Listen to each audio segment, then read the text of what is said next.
বৌমাকে ঘরে তো শঙ্খ। কি তুমি? আমি তো তোমাকে চিনি না। শঙ্খ, আপনি আপনার কাগজ ছেলেকে আমার সাথে বিয়ে দিয়ে আমার জীবনটা নষ্ট করে দিয়েছে।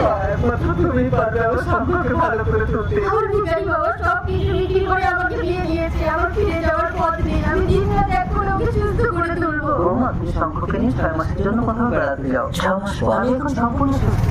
তুমি আমার কি হও পদ্ম? সেটা নয় ঘরে গিয়েই বলবো। এই মেয়েটাকে আমার ভীষণ ভালো লেগেছে। তুমি কথা বলে আমার সাথে সেট করে দাও না পদ্ম।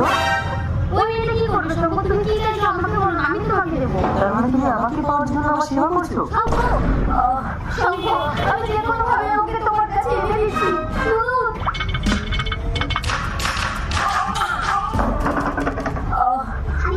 তুমি রাজি? চলো আমি তোমাকে বিয়ে করে বাড়ি নিয়ে যাবো। হ্যালো, বাবা, আপনার ছেলে সম্পূর্ণ সুস্থ হয়ে গেছে। আজকে বউ নিয়ে বাড়িতে আসছে। এই বলবো শুনছো?